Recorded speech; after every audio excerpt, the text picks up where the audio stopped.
Hey, everybody, in this episode of the GH Report, we've got Ryan in a coma, Ava, a possible cover model, and holy cow, Shiloh is arrested. It's going to stick? Who knows? We'll break it all down next. You're tuned in to AfterBuzz TV, the ESPN of TV talk. Now, let the buzz begin. Hey, everybody, welcome to the GH Report on AfterBuzz TV on a Sunday afternoon. Look at that. What a great singing voice I have. Guys, I'll be releasing my concert dates later, so make sure you join me, because really, you're going to miss out on all these great freestyling raps that I've been doing. Ladies and gentlemen, welcome to the JH Report. As always, we're breaking down the latest shenanigans happening in Port Charles. I'm Frank Moran. I'm Carla Renata. As always, folks, like us on Facebook. Give us those 5 stars on iTunes. Carla, you're not going to come to my concert? Come on now. Hell to the no.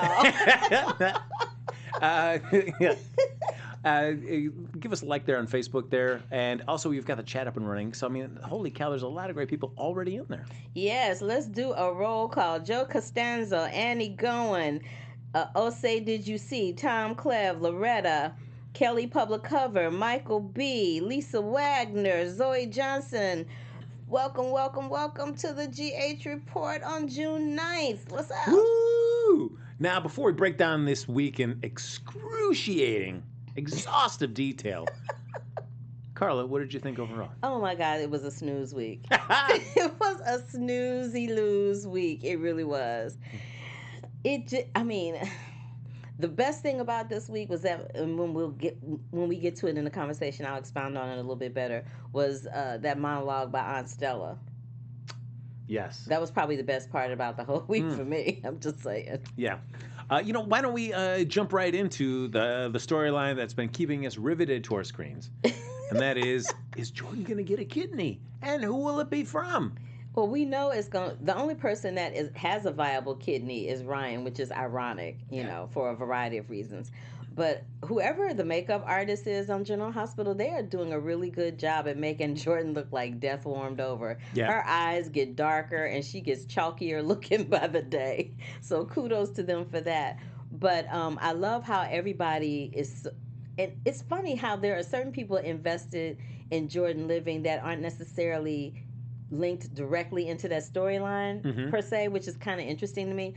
But I love how Finn and Curtis and TJ and Elizabeth and Franco, and Aunt Stella, all these people are like, look, let me talk to him. Yeah. Let me convince him. And everybody that goes in there, even Keven, everybody that goes in there to try to convince him doesn't get anywhere. And I love when Keven went in there to visit him, he's like, yeah, sorry to have left you hanging. I'm like, really? That was so wrong. I am curious about the storyline because we kind of tease it up there ahead of time. It's like he's saying no to no. But they want to try to create a situation where they can convince Ryan that the best thing for him to do is say yes. Right. And so we've got what seems like we see Finn, Curtis, possibly Keven kind of conspiring about how we can make this happen. And then we see somebody, which I feel like these are one of the great soap opera trope or any kind of great drama trope, whether it's daytime, nighttime soaps, where we see somebody in a hospital jacket and the blue gloves, which is only to fool us, the viewers. Because in actuality, Curtis, Finn, Keven, those people could walk into a hospital room in their regular clothes and it wouldn't be any big deal. Yep. It's only to throw us off, the viewer, like, who could it be in that lab coat? Even with the close-up of whoever the person was that injected the substance into the IV drip, that made Ryan, I almost said Franco, make Ryan go into the seizure that ultimately put him in a coma. They tried to make it look like it was Franco because Cameron caught him with the gloves, but I don't think it was Franco. Well, now it's what that's too obvious. Because what I don't understand, I agree, because I feel like that's such way a too obvious. Yeah. But because they give him that injection, he convulses, has a seizure, then Stella comes in and does that great monologue, as you're saying, and he, for whatever reason, whether it's that he takes it to heart or just like, oh, she's annoying, just keep her away from me, he decides he's going to do it. And then they do the surgery, and then he goes into a coma. So, I could understand because Curtis and Finn were talking about we could fake his signature, but that means we'd have to kill him during surgery. Right. So he signed over willingly. Right. So I don't understand because he did go into a coma. Was that intentional? Or was that just great happenstance? Like, I think it's probably somebody. It might have been Ava, because I'm thinking it was probably Ava, because we also learned that that was Kiki's birthday. There was that anniversary for Morgan happening during that same time period, right? And Ava was the only person we didn't see lurking around General Hospital, except for that one moment that she has with Keven, where he thanks her for putting herself on the line to catch Ryan. And then, of course, Keven telling Ryan that he was telling Laura that he was finally ready to just let Ryan go and move on with his life. But other than that scene and the scene at the cemetery, we didn't see too much of Ava. So it could have easily been Ava. so I mean, I guess I should be looking at it differently. That injection gave him the seizure in the moment, and then during the course of the surgery, it reacted with the anesthesia or whatever to then put him in the coma. Yeah, I think whatever that substance was that was put into the IV drip, it was to make sure that he never wakes up. Like, they got the kidney, they're good. They found out that the kidney is still viable regardless of this little hiccup, they're good. But what they don't want to see, if this fool got out of prison and a funny farm before, what's to stop him from doing it again? He'll just be the nightmare that keeps on living. You know what I mean? So somebody had to take him out. But I feel like because the way we end the that's week, way too much work for John Lindstrom. Yeah.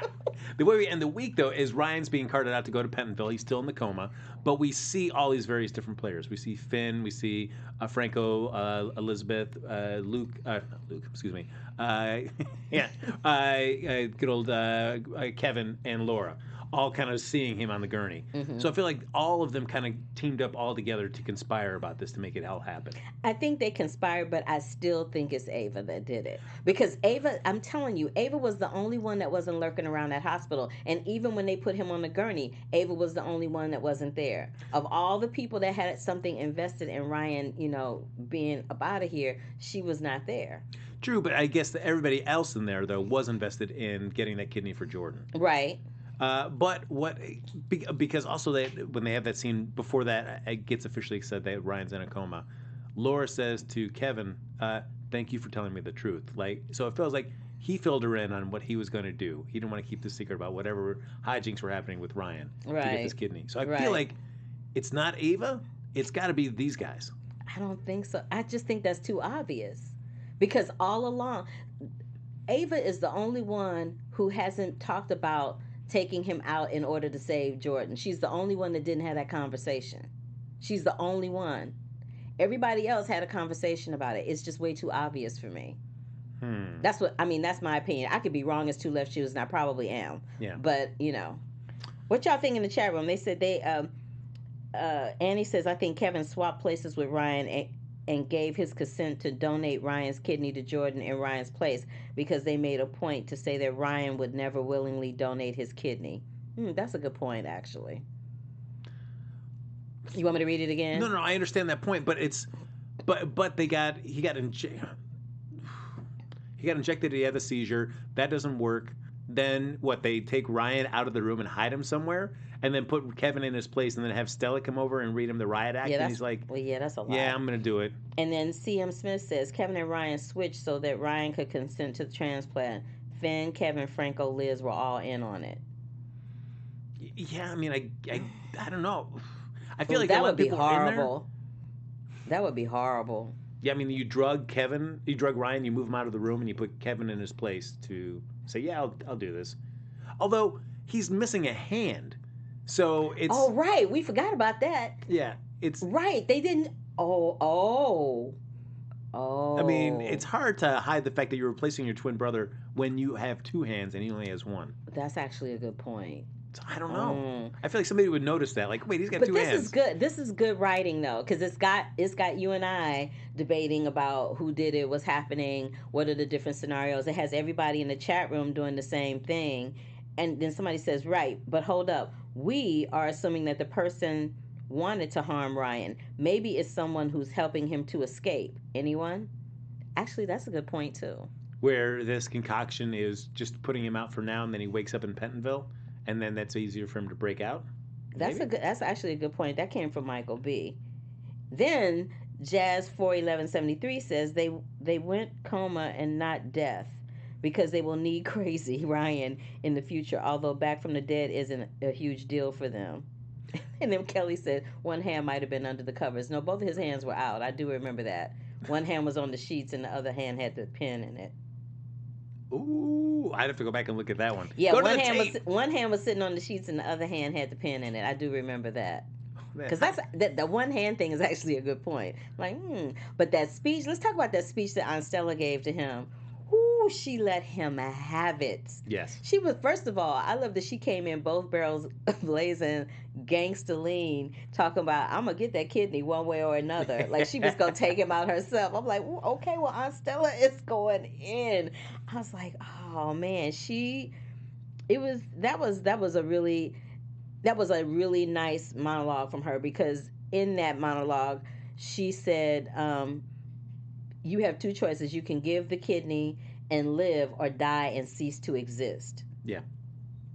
That was very telling, that one phrase right there. She said a lot. There were a lot of good kernels and nuggets within that monologue that she said, but that one sentence was very key, because somebody as narcissistic as Ryan Chamberlain does not want to be in a situation where he ceases to exist, because if he ceases to exist, then his name's not constantly being talked about. He's not at the forefront of the attention, and he's a narcissist, so he has to be the center of attention at all times as long as he is in the realm, right?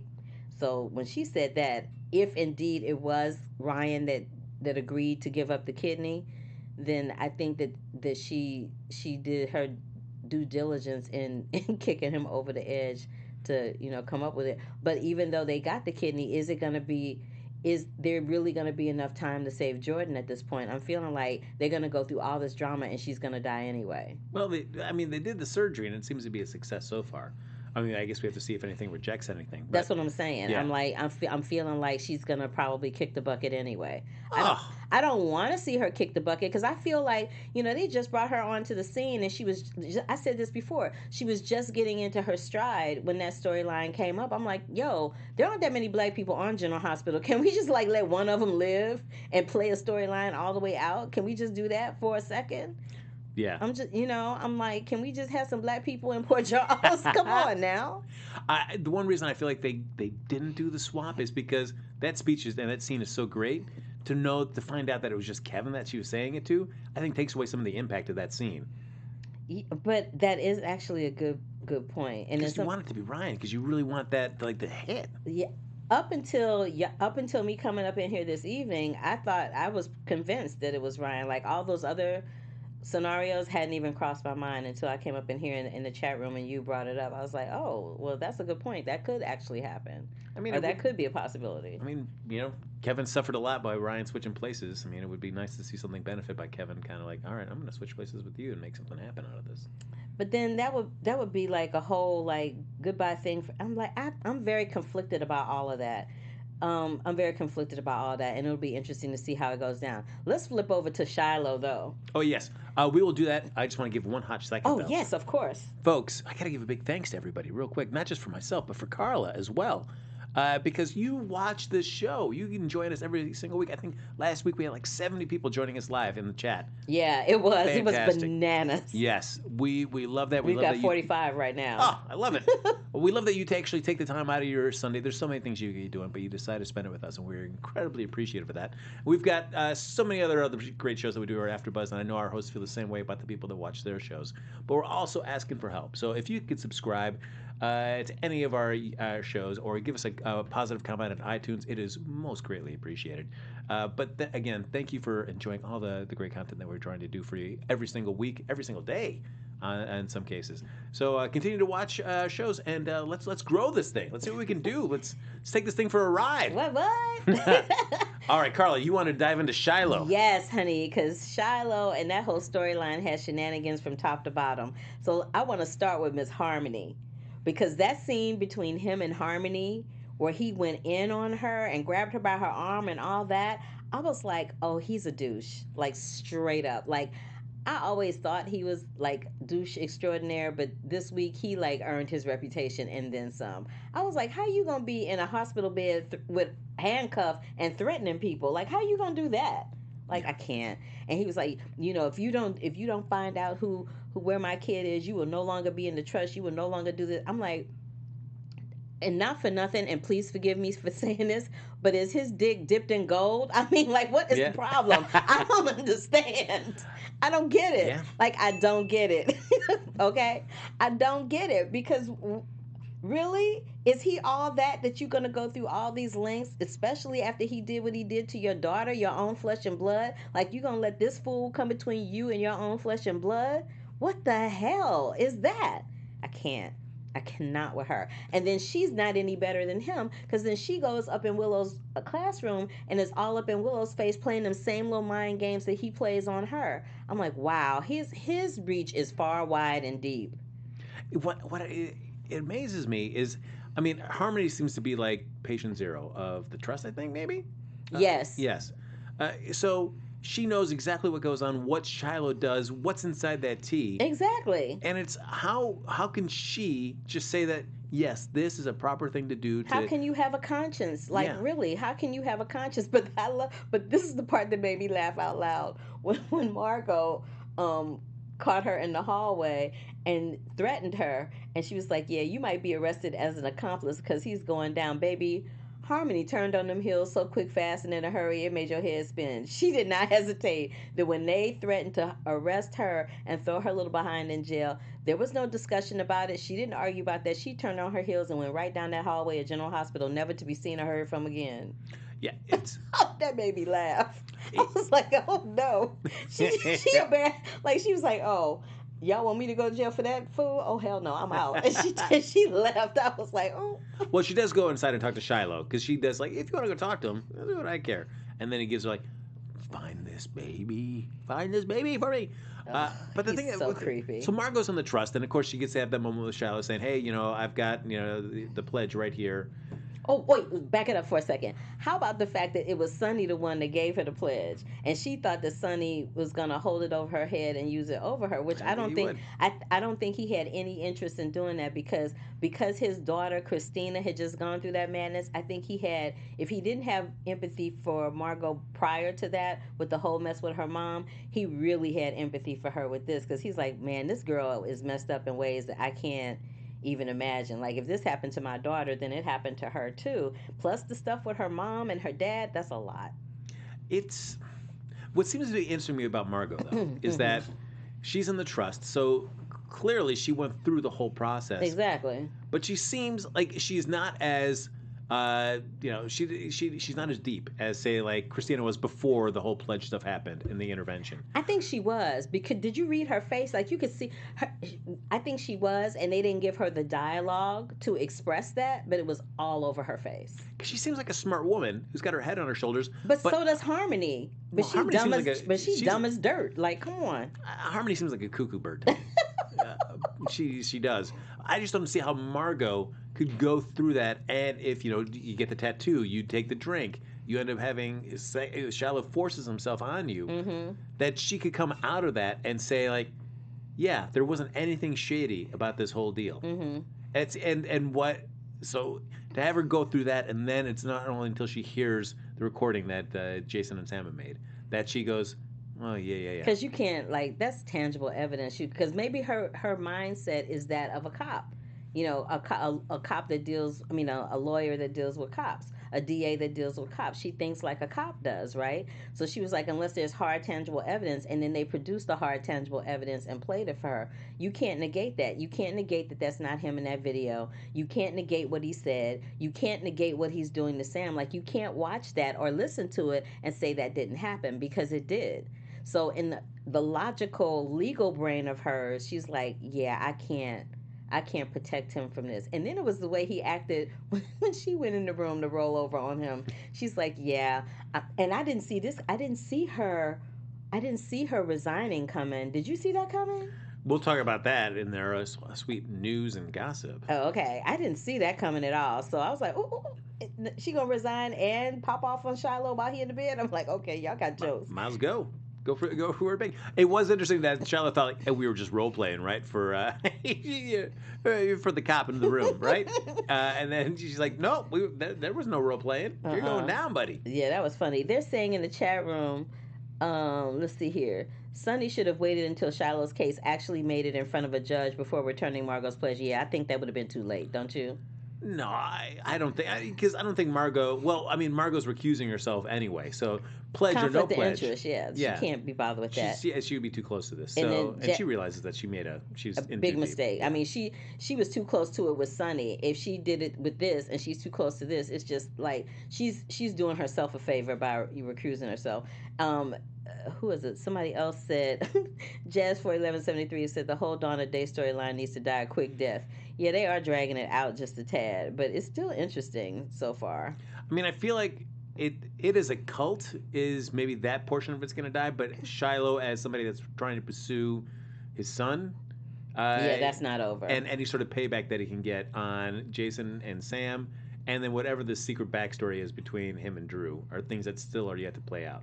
Yeah, I love how, speaking of Drew, why are they prolonging this trip to Kilimanjaro? Like every week they talking about, okay, we're leaving, okay, we're gone, and then every week there's a scene with him and Kim where they're still there. Like, when are they going? I think they're there now. Okay. Yeah, but every week they're like, okay, we're leaving, okay, we're gone, and then every week they're back there with that Kilimanjaro poster hanging in the background. I'm like, okay, I'm gonna need y'all to take the trip now. Come on. I think there was a real Kilimanjaro there behind him, and then they were like, because I know she was like, how am I gonna make this walk up here tomorrow? Yeah, I was just like, I cannot.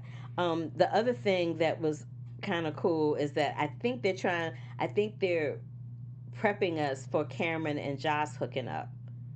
Because if they show that camera on Cameron one more time, longingly looking at Joss one more time, I'll be like, okay, I'm going to need y'all to stop that. And speaking of Joss, let's talk about Jax. I love the fact that they had Maurice Bernard say about Jax, he just gets on my nerves.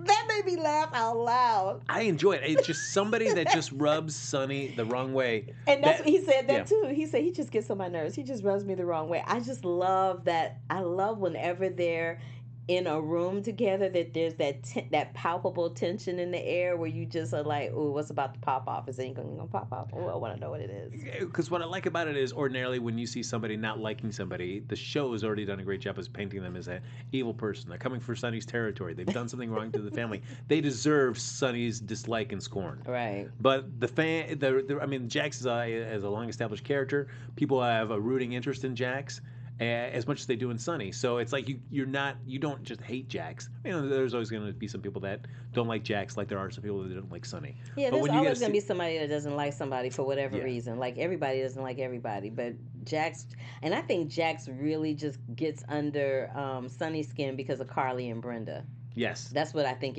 I mean, at the end of the day, that's really what it is. You know, Jax was with Brenda. Jax was with Carly. These are two women that Sonny was in that he's in love with. So it just, you know, we've had the same women and I ain't having that. That's basically what it is. Yeah. His ego is hurt. Yeah. You know, that's one of the triangle on a soap is great, I suppose. You know, that's a tried and true soap opera trope. But the fact that they did it twice with Sonny and Jax with two different women, it's like, man, that's almost too much. Like, guys, but it's about to get real interesting with Jax though, because they have Jax and Nina.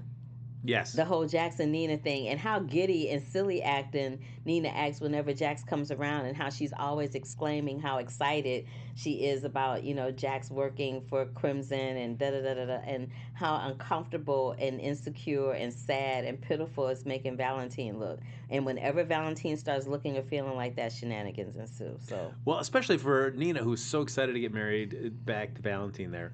To now say, like, push it back. Yeah, let's push this wedding back to September. I want to get these numbers up. His face cracked like an egg. He was like, oh, did you say push it back? You could tell he wanted to say no.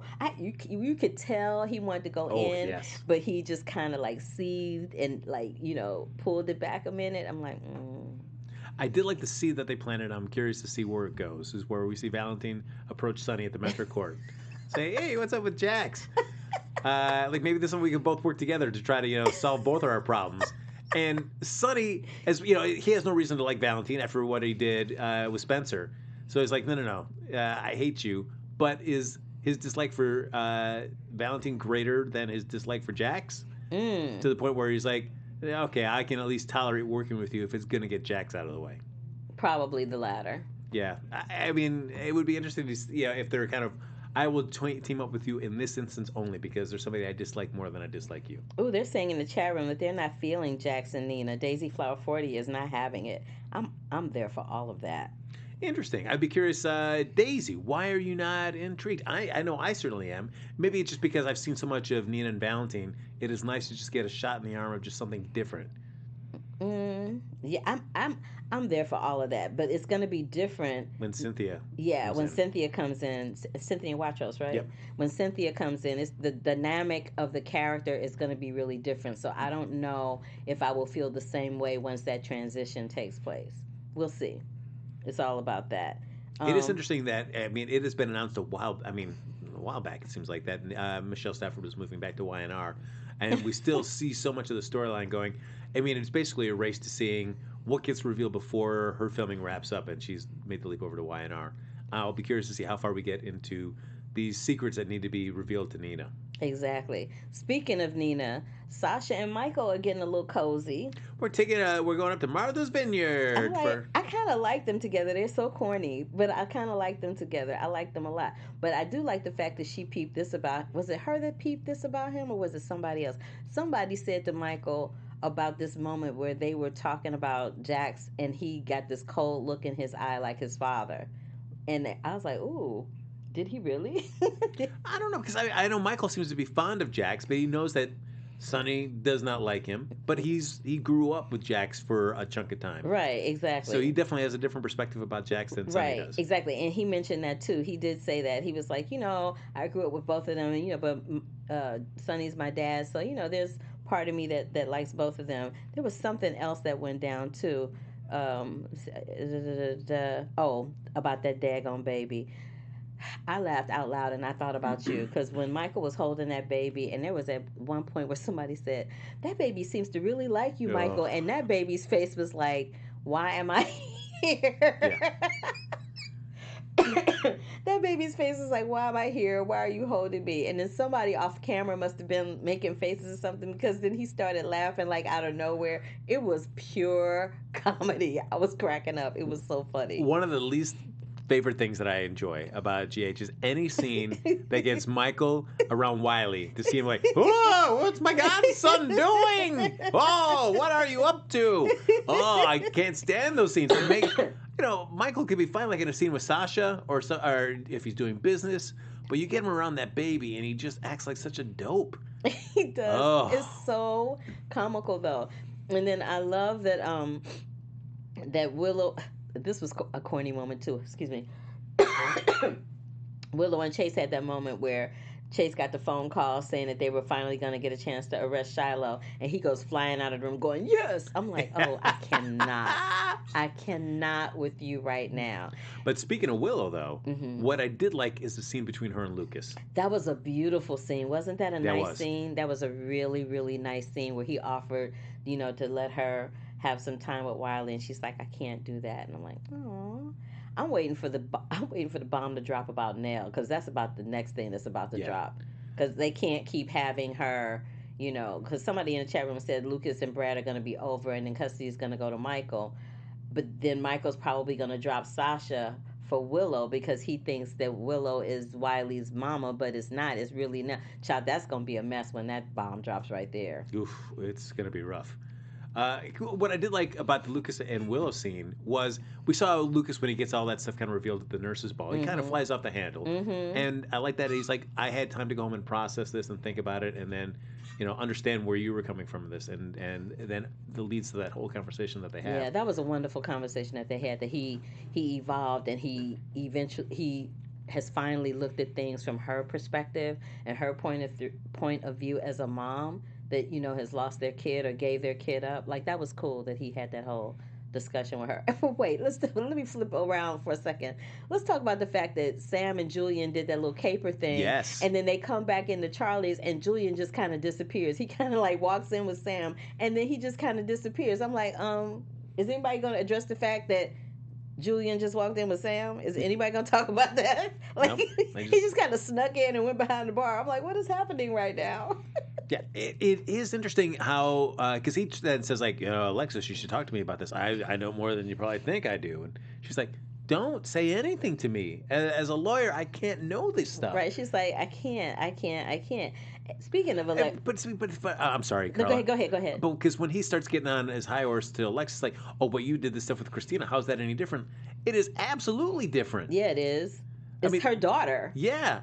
She's not doing it just for the sport or doing some shenanigans. She's doing it for the health and safety and welfare of her kid. But she was also doing it, and she was keeping it to herself. She wasn't sticking her nose in anything else and telling me else. Julian is sticking his... I mean, he's been asked to help out, but... But still. Don't be telling a lawyer stuff when she's saying, don't tell me this, because it's going to damage whatever... Right. I have to be able to Objective, deny this. Yeah. Like, I cannot. Speaking of Alexis, how about... You know Alexis is feeling some kind of way about Neil because he kind of helped save Christina. And so then she goes to Google his name.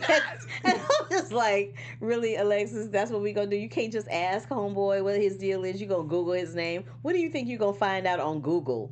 What? That's just funny to me. And let's give credit to where credit is due. The GH has got their great... alternative for Google, their Spider Finder. That website looks so old. Cheesy and busted. I'm like, couldn't y'all have something a little fresh and fine? I'm like, oh, that you made feel me like laugh. Spider, the guys behind it, like maybe we should bring it up to 2019 looks. Should we redesign our interface? That made me laugh so hard. It's the same way that when they do the text messages. Even the way they do the text messages looks really old and antiquated. I'm like, what is going on? I don't understand.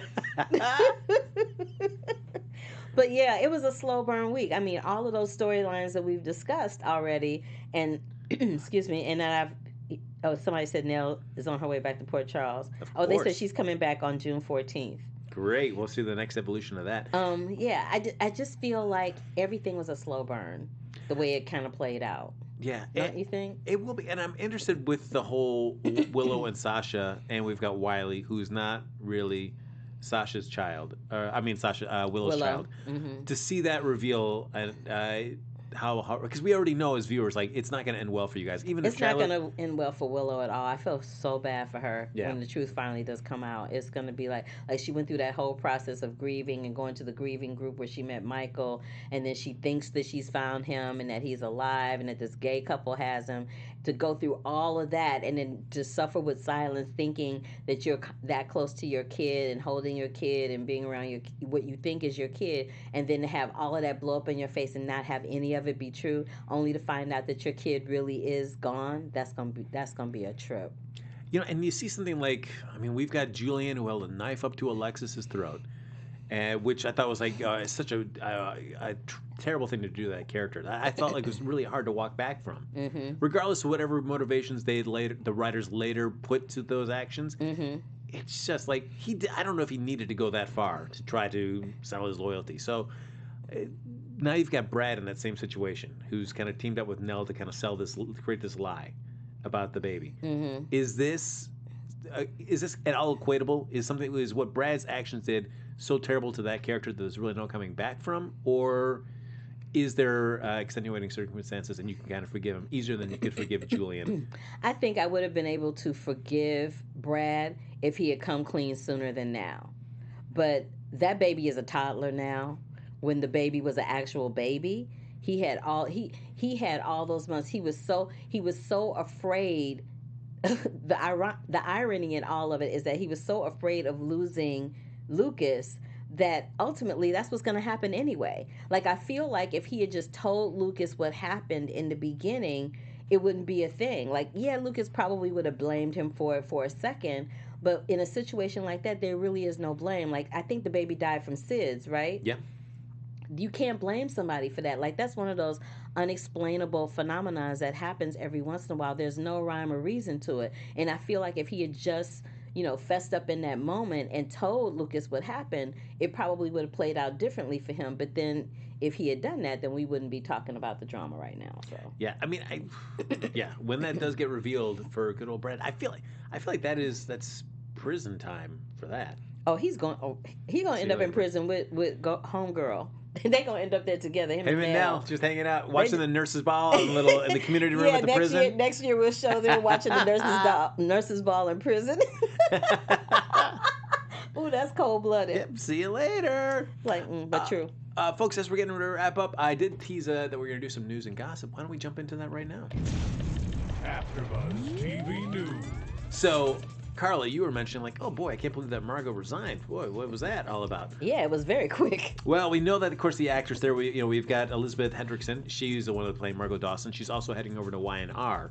Oh, everybody's going over there. Yeah. What's up? And there was a time when they thought like, oh hey, I could do kind of what Wally Kurth does. I could do some days. I can do some GH. Oh, I could do some Y&R. I can do some GH. GH ain't having that. GH said, no, you know what? We're just going to write Margot off. So that she's going to resign, and then she's done now from GH. So she is off canvas for who knows how long.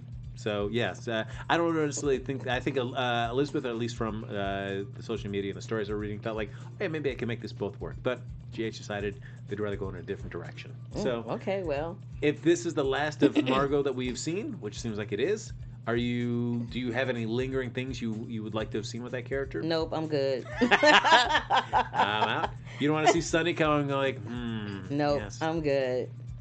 So that's it. So she's just resigned. She had her scene with Laura saying, I'm out. That was a nice scene too. Yeah, and then there you go. Like, I may not have liked your choices, but I've always respected you. Yeah, that was a nice scene where she said the people of Port Charles are lucky to have you. I'm like, oh, okay, like she was Superman or something, but okay. That's Laura Collins. Like there was like she had a bat signal or something. I don't know. And in a little bit of a prediction here, it looks like Shiloh's going to be getting out of prison, or he's going to be walking away from this for whatever charges might be posed against him. So. Ooh, that sucks. Yeah, so he's going to be out in the as a free man, or at least for right now. Oh Lord, somebody gonna kill him. There's no way they gonna let him just walk around Port Charles torturing people mentally. Do you think it ends with death for Shiloh? Oh hell yeah. Or does it just end with him really getting incarcerated? No, somebody gonna kill him. If he's getting out and they're not gonna put him in jail, somebody gonna take him out, and it's probably gonna be Sonny. I mean, we've or got Jason. It might be Jason, which would be Yeah. more interesting because Jason and Sam have just hooked back up. So it would be more drama if it was Jason as opposed. It would be drama either way because Sonny has the baby on the way, but Jason and Sam just hooked back up. So I mean, I guess if you look at this point, or it might be Christina. There are a lot of people on the canvas. I mean, it's not just Sonny, Jason, Sam, Christina, Alexis, but you got, Neil. Alexis. Well, Neil, I'm gonna give him a pass. I would think if the show did that, I'd be like, what? I think he has a kid in Donna Day. Maybe, at least whether it's in Donner Day or at least some other type of cult thing. Yeah, I think he. Yeah. So I think But then you've also got Willow, Chase, Michael. It's too many people that don't want him to be there. He's out of there. But I hope that when Emmy time rolls around that he gets some recognition because he put his foot in that role. He really did. Yeah, because we talked about like, oh, could there be a possible murder mystery with Ryan? There wasn't. If you look at it compared to Shiloh, there's many more characters that would have a stake in seeing Shiloh dead. Yeah, absolutely. That you could really do a fun storyline with that. Absolutely, I agree with that. One last thing, topic that we talk about too, heading outside of our little mini prediction there, is we didn't get a chance to talk about Ava possibly being the cover story for Crimson Magazine. Oh. I'm so not having that. I think that would be so exploitive of what she's just gone through. And I don't know if she would agree to that. Do you think she'll agree to that? I think it was anybody else other than Nina, because they've got such a terrible history together. I think it'd be tough for her to want to buy what Nina's trying to sell. And I mean, I feel like Max is setting it up where it's like you can tell the story warts and all about Ava. So I feel like Nina's looking at this as a chance, like I can tell what really happened with her and Ryan, but I can also say all this other terrible stuff that she's done in her life as well. So it's also part like celebration, but part hatchet job. Yeah, and I just don't know if that works well. No, I'm not feeling that at all. I'm really not. Yeah, I just even when they brought it up, I was like, and I'm like, not for nothing, but when did Lulu become like, I just every time they talk about her doing a story, I'm just like, just kill me already. I can't. I like that scene, cannot. where Lulu, or where Maxie was kind of telling her, it was like, oh, so you don't want to do the story because it's not as glamorous. You don't care about these women that are, like they risk themselves for a chance at love, and then they were taken advantage of. Right, and then she goes, oh, good point. I'm like, this is why I can't. I'm like, I can't with Lulu the detective, the detective slash journalist slash, I don't even know, which I can't. Like, I feel like they're grasping at straws at what to do with her since Dante left. Yeah, and I know we've seen Peter and Maxie talk about we've got to find out what's going on with Dante. I feel like it's got to be a recast then. I don't know, but I can't listen to her whine one more time about Dante being gone and how heartbroken she is. I can't listen to her go on and on like she is the Peter Jennings of Port Charles. Like I can't do it. I just cannot. I can't do it. Or the David, what's his name? That's on ABC now. David, whatever his name is on ABC News Tonight. I cannot. I can't take it. Every time I see her talking about a story, I just throw my head back and I'm just like, oh, I cannot. I know, because you see Peter, he's telling Arissa, it's like, not every story you're going to tell is going to be this sensationalistic, serial huge thing. killer. Yeah. Right. Sometimes you got to tell a story about. Sometimes you got to tell stories that are fluff. Sometimes you got to tell stories that suck. Sometimes you got to tell stories that you don't care about, but that people in the public do. Yeah. Like sometimes when we do some of these shows at AfterBuzz, sometimes we have to talk about things in the news that I could give two shakes about it, but people that are watching and listening, it's their jam. So it's our job to educate and inspire and put a fire under folk and say, guess what happened? Because they want to hear that, but sometimes I just don't care. You know what, folks? I care about everything because I care about you. So, folks, with that, we're going to call this another successful conclusion to another GH report here. As always, folks, like us on Facebook, give us those 5 stars on iTunes, subscribe to the YouTube channel, and thank you, everybody, for hopping in the chat. Again, as I mentioned earlier, we couldn't do the show without you, and we really appreciate taking time out of your Sunday to join us here. But don't worry, folks, if you're watching after we stream live, hop in the comments, share your thoughts. We'd love to get you involved in the conversation. And if you want to stay involved or interact, send us memes, gifs, whatever you want to do. To Carla and myself, Carla, where can they find you? You can find me across all social media platforms at The Curvy Critic. You can find me right before this, like Michael B. did, at The Curvy Critic with Carla Renata at Black Hollywood Live. And a couple of hours from now, you can find me at the after show for American Princess, where I am moderating that panel. I'm exhausted. Look at this. Look at her. Her tireless efforts are not going unnoticed, folks. She is taking over media everywhere. No, I'm not. Yes, you are. Yes, you are. And you guys really want to go over to the Curvy Critic because I did interviews with Ron Howard and Tim Story from Shaft and Tashina Arnold. Right. So yeah, check it out. Folks, follow me on the Twittergrams. I'm not doing anything nearly as cool as Carla, but if you want to throw me a pity like, I'll take it. At Happy Go Jackie. Folks, that's going to do it for this episode of the GH Report. We'll be back here next Sunday with an all-new episode right here on AfterBuzz TV. Bye. Our founder, Keven Undergaro, and me, Maria Menounos, would like to thank you for tuning in to AfterBuzz TV. Remember, we're not just the first, we're the biggest in the world, and we're the only destination for all your favorite TV shows. Whatever you crave, we've got it. So go to AfterBuzzTV.com and check out our lineup. Buzz you later. The views expressed herein are those of the hosts only and do not necessarily reflect the views of AfterBuzz TV or its owners or principals.